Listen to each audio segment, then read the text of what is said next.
installment of What's That? Sister Chat. That's right. And I've got to tell you, sisterhood, there has been a story on social media that is blowing up. And I have been reading and hearing and learning so much about this case. And I have got to know what you guys think about it. So, what we're talking about today is this YouTuber or YouTube family, right?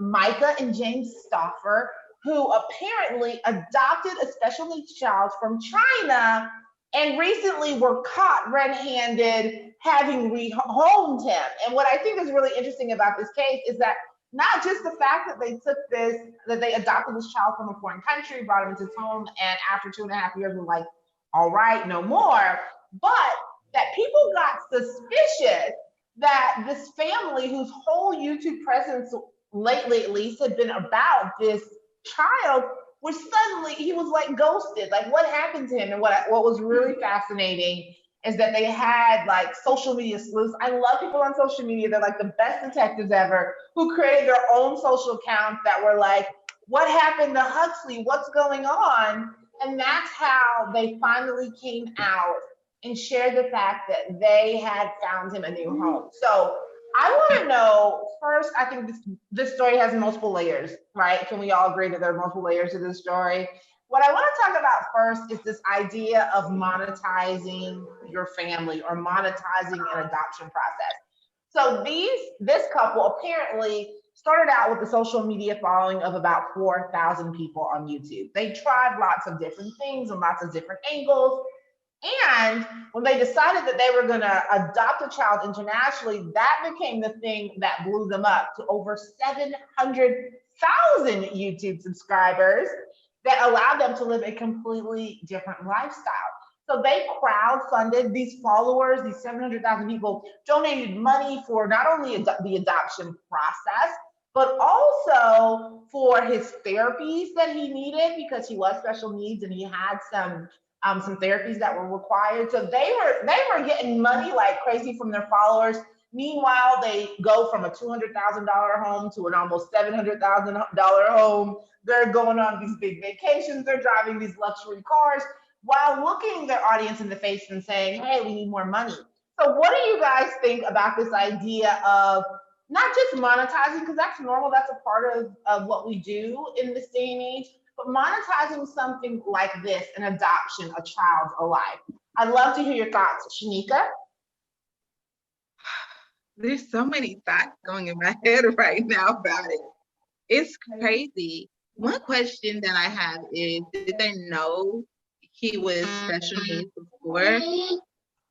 Yes. Okay. So let me answer that. That's a great question. Yes, they did. In fact, one of the first videos they did about this process was that they were actually going to get a special needs child, right? So apparently, the way things work in China is that they have like a registry or an online website you can go to, and you can find all of they don't call them special need, the special focus children that they can't adopt, and these are children that are available for international adoption. So not only did they know that they were looking for a special needs child, they had his scans, right? They had the documents that the Chinese people, the immigration or whatever adoption people gave them. They had scans that they had doctors in the U.S. look at. So they knew that. And she even did a video where she said, well, hey, as an RN, I feel really confident that we're going to be able to handle this thing. Even though doctors had warned them that there was going to be an intensive amount of care required, she publicly went on her YouTube and said, hey, as a nurse, I feel really comfortable and confident. We're going to be able to be really great for him. So I've answered your question, Shanika. Now what do you think?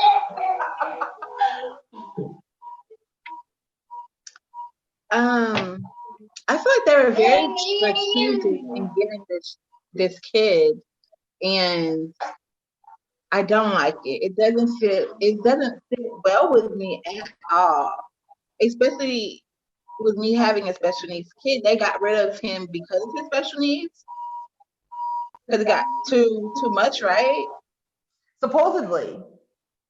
See, I don't get how you can adopt a child. Like they weren't fostering him, and like they went through the whole process, knew that the child had special needs, and was like, oh, so okay, like it was cool, we done, but we got all this money for.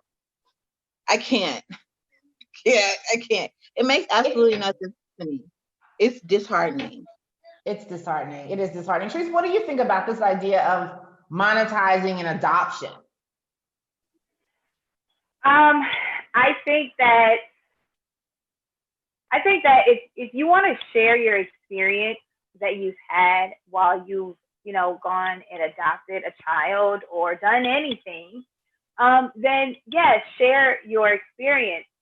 I think that if you're gonna monetize, it's kind of hard because I think I was thinking about like child actors. Like there's lots of child actors out there who might not necessarily want to be actors, but their parents have put them into acting. And to me, that's almost the same as monetizing a child, because they don't have really a choice, unless some kids know. Some kids are like, no, I want to be an actor and I want to do this and I want to do that and mommy, please, right? So some kids know, but then, you have lots of kids that don't know and that, are being forced, and it's hard work. It is hard work, being on set and all those things. And so that's monetizing in that way. And that's the only way that I can really connect and kind of say, okay, I can see how they wanted to, why they would do this, only if they are what a lot of parents do when they have children actors. And what's actually a lot of times required by law is, saving that money for that child or using it for that child.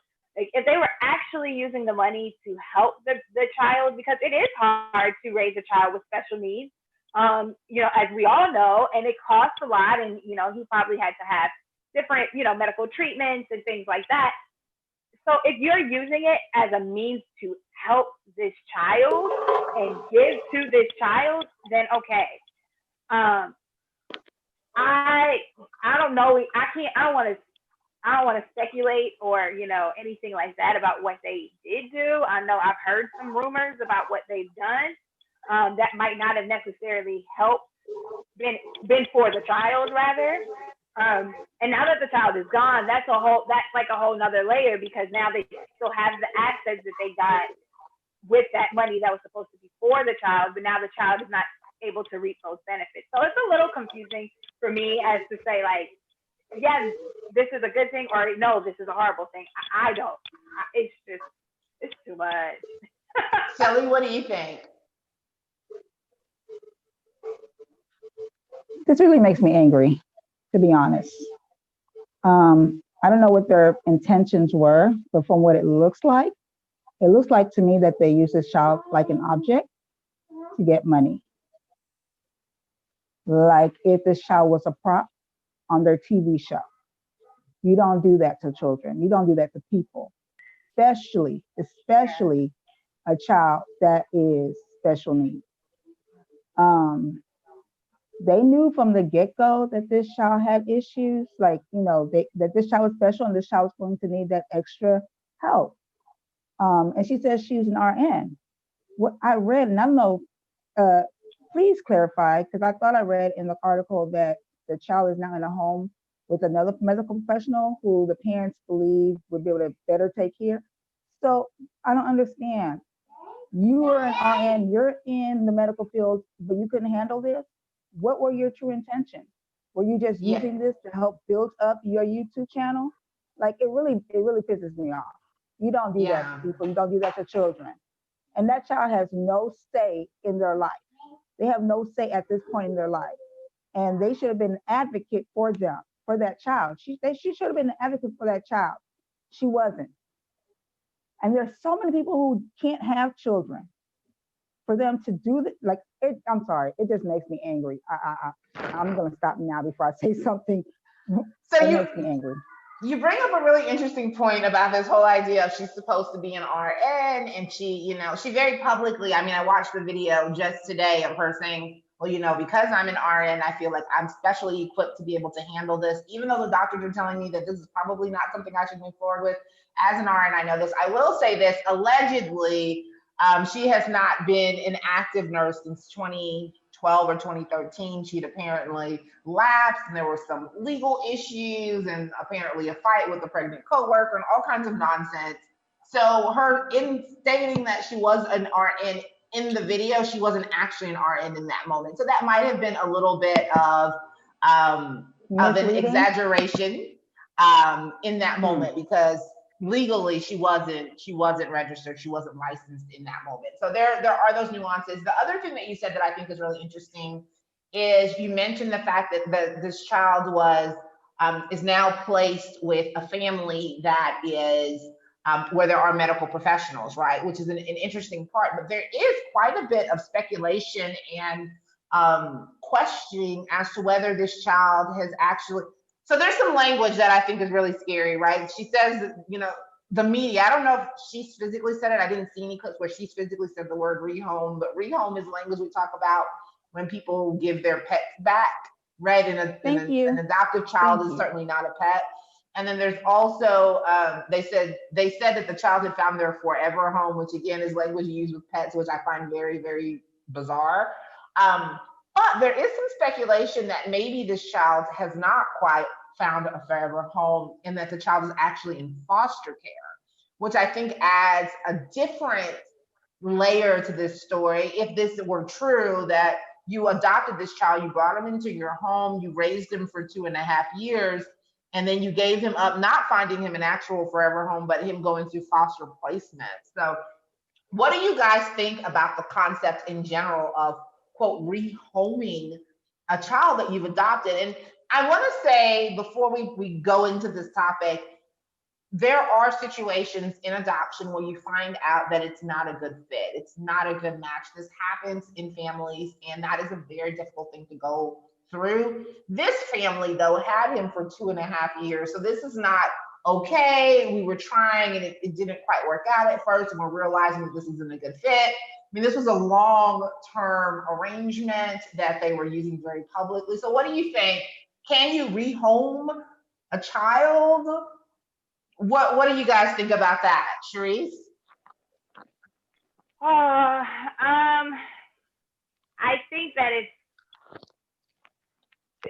think that the language that they use is just kind of like, they should have looked at the dictionary first and see what that really, and look at Urban Dictionary too, because connotation is really important. And I think, what you say, like how the article said and how you said just now, rehoming is something that you do to a pet. You don't, oh, I'm just gonna rehome. I can't even be like, it baffles me that they would use that type of language. I have to say this also, I know that, like you say, there are adoptions, during when you realize it's not going to work out, you do have to, make changes, and I understand that.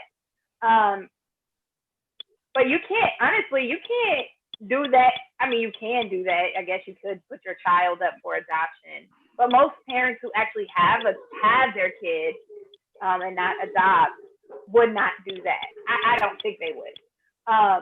Let me just also say this, because it's something that really, like I said, I mentioned before on the show that I have lots of friends who have actually been adopted, and amazing things have come out of those adoptions, and amazing people have come out of those adoptions.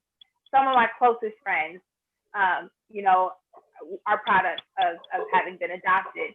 And so, and I think that they were adopted into the right home, into the right family, into people and people that love them and places that love them.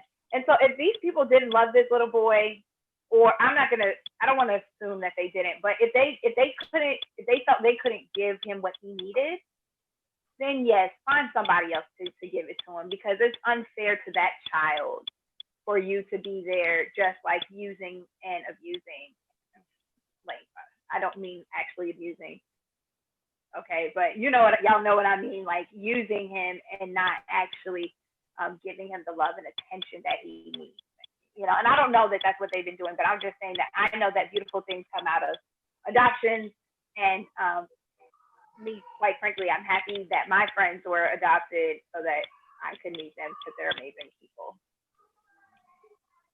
I don't know if that answers the question at all. That's great. What do you think, Shel?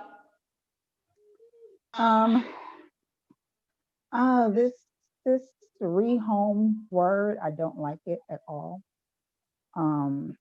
It makes it sound like this child was a pet and was sent away because they couldn't train them or they couldn't handle them.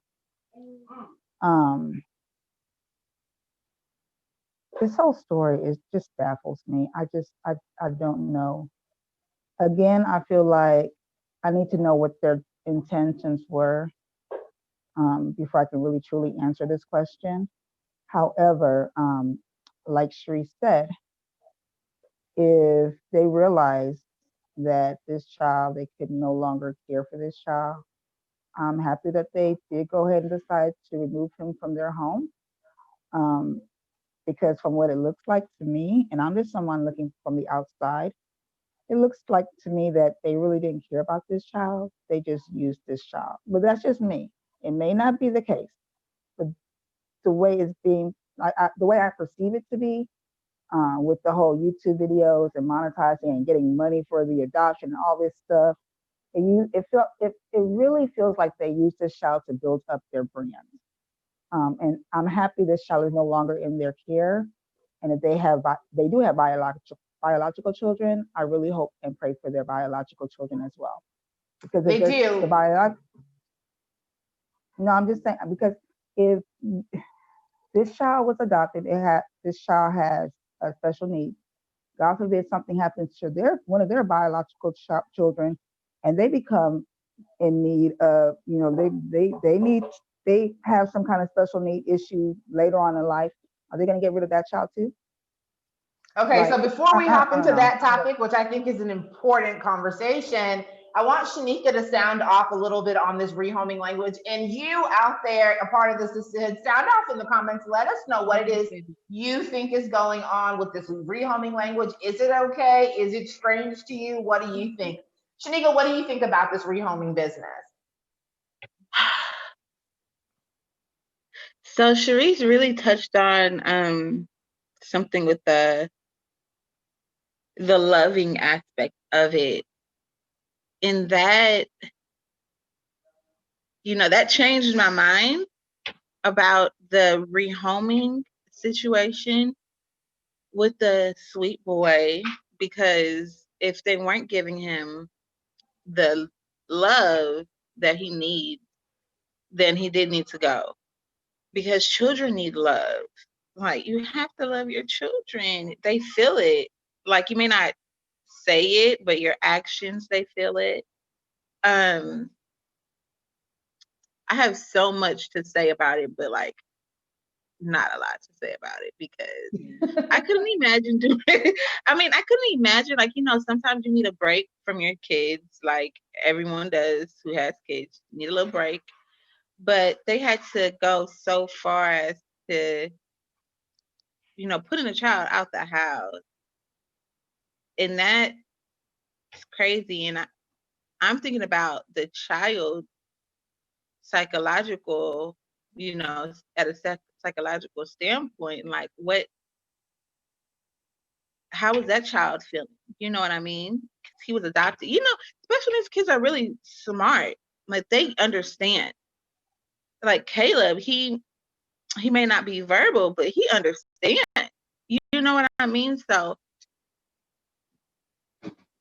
I don't like it.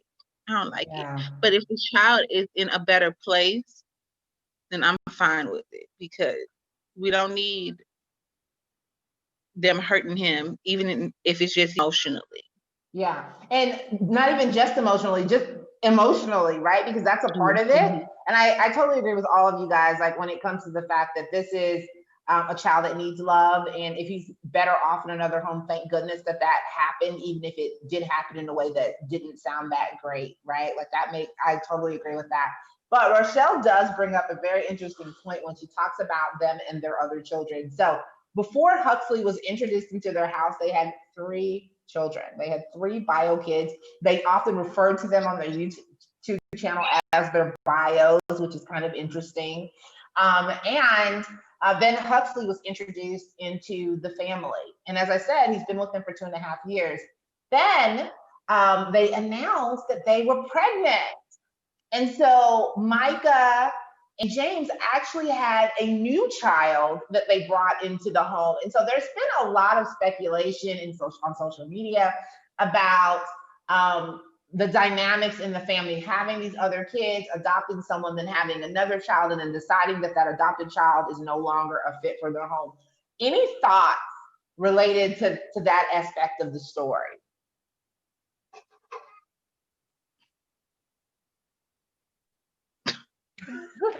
I can barely handle Shelly's faces. Like they're just like completely blowing my mind today. Sharice, what were you gonna say?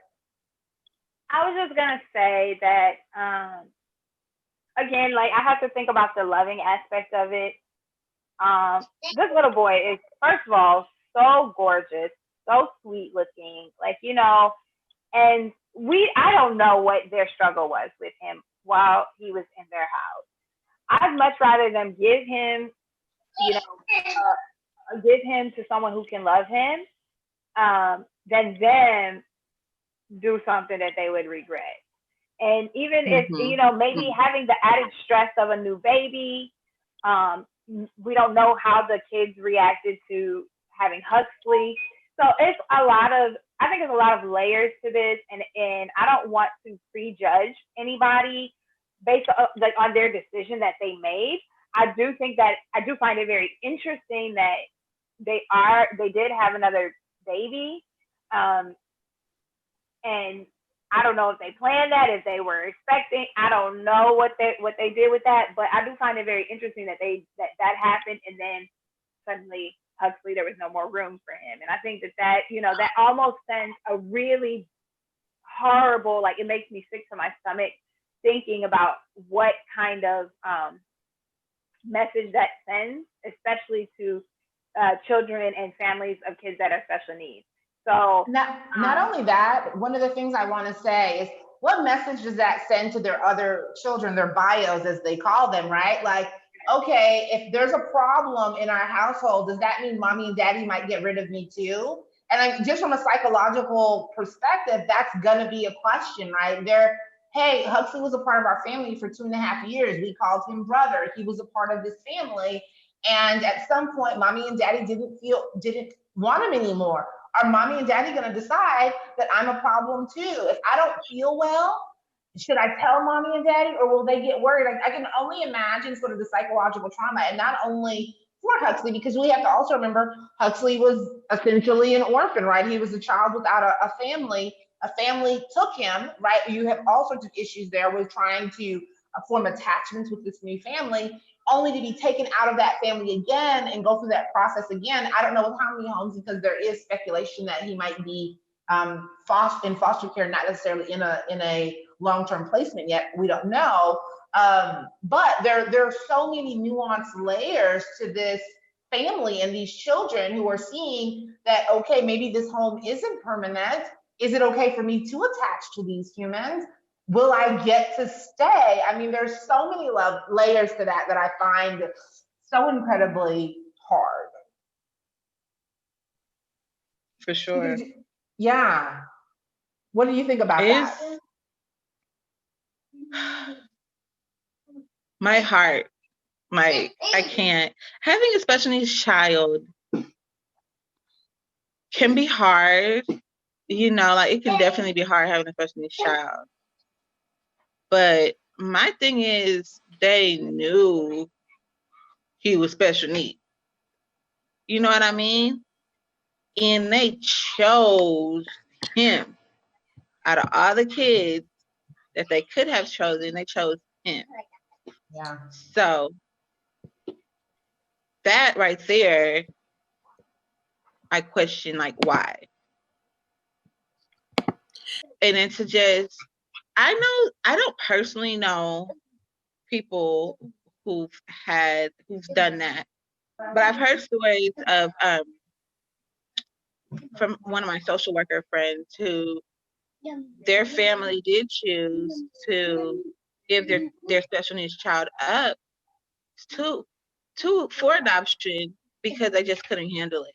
So I mean that's understandable, but they monetized this boy. They made lots of money from him, and it just doesn't sit right with my soul. Like, what y'all really?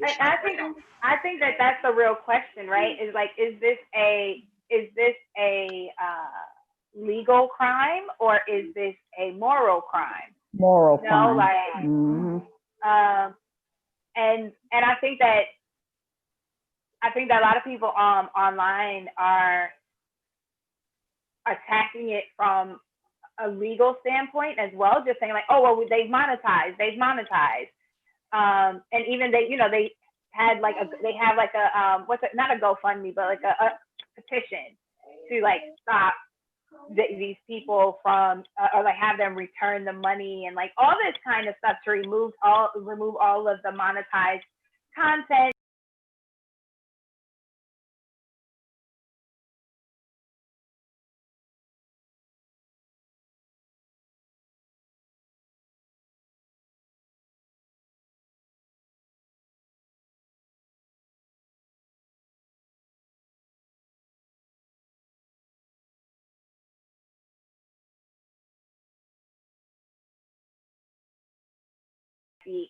And okay, that's what I want. Shelly, looks like you've got something on your mind.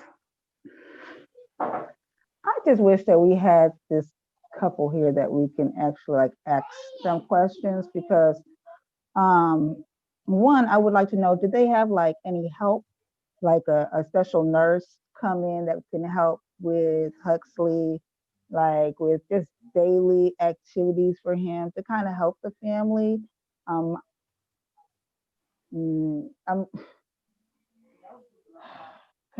oh gosh. And then there was another one that Shanika said, oh God, I wish I had wrote it down, but oh, the fact that doctors, when they sent scans to the doctors here in the US to look at it, and doctors told them, hey, you may not want to do this, you know, it could be very stressful. You didn't take into consideration that, like, the doctors are telling you you may not want to do this, especially with what your own family, and then to go have another child on top of that, and then decide to give up Huxley like he's a dog and you can't take care of him anymore. Like, I just feel like they dehumanized him. Like he's not a human. That's how it feels to me.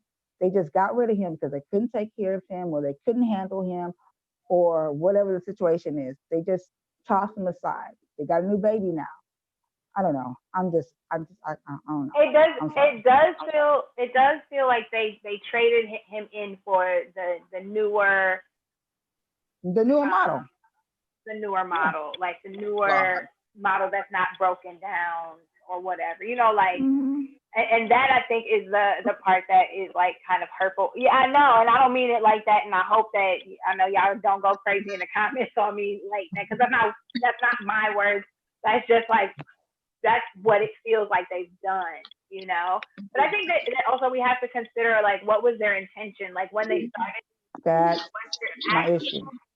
To to actually show this journey. You know, there's tons of people on YouTube that show their journeys of adopting, of having babies. You know, there's tons of water births online. Like, there's all kinds of information on YouTube.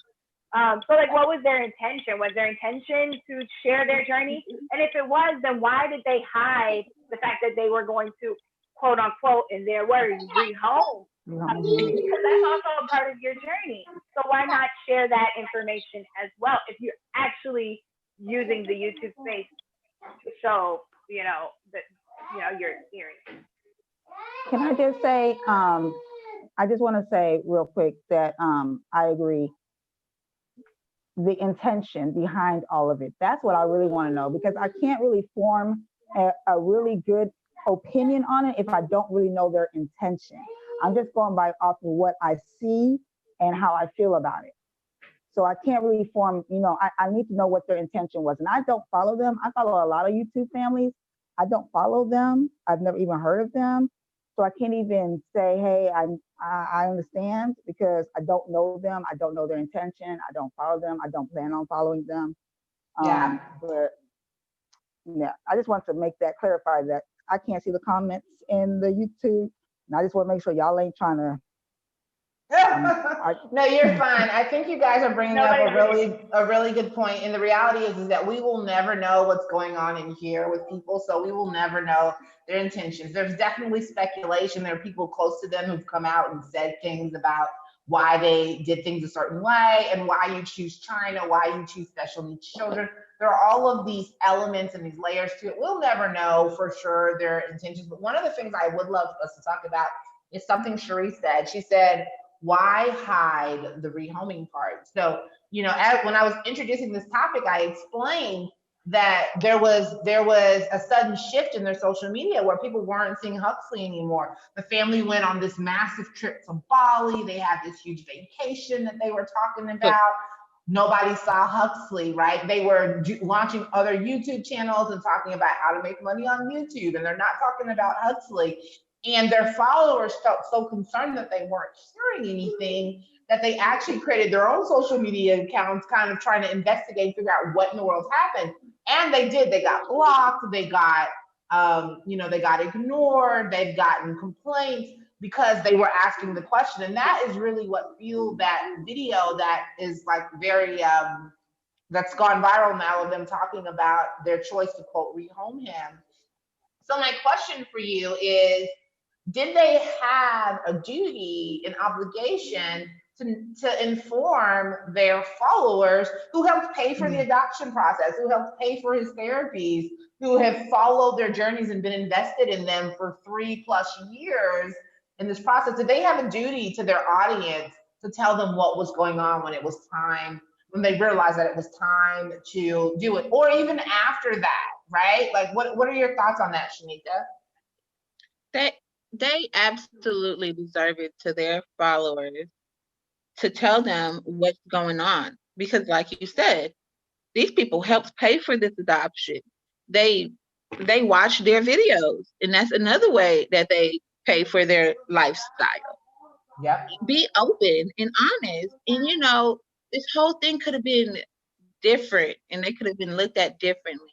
But I feel like it definitely is affecting them and will continue to affect them in a bad way because they did not share it. And especially, let me just say this too, because I want to say this earlier, if they were getting donations and money to take care of, is it Huxley? They were getting money to take care of him. They could have gotten money to have a caregiver in the house to help if that was such a big deal. Yeah.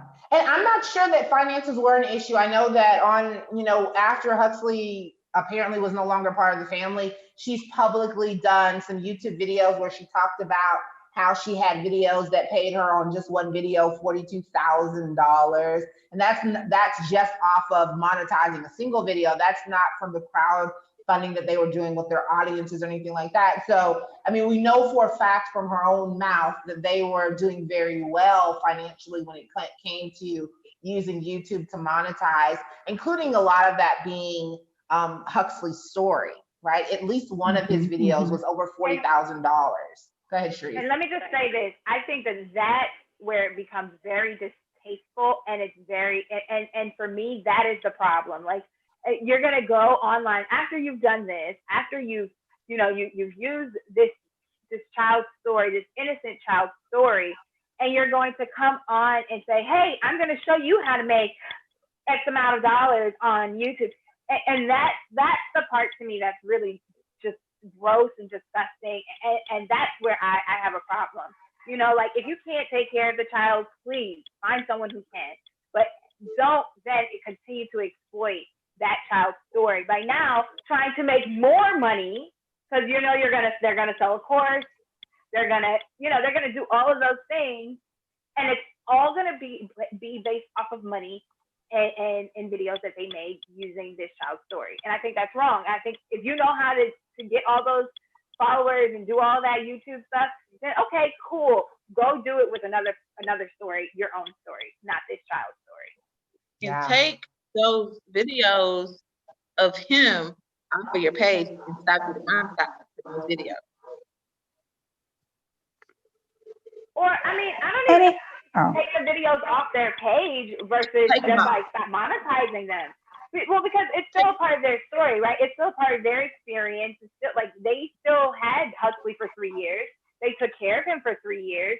And you know, so like you don't want to just erase him out of their lives and out of history. I mean, they just erased him out of their lives. I mean, I don't know. I agree.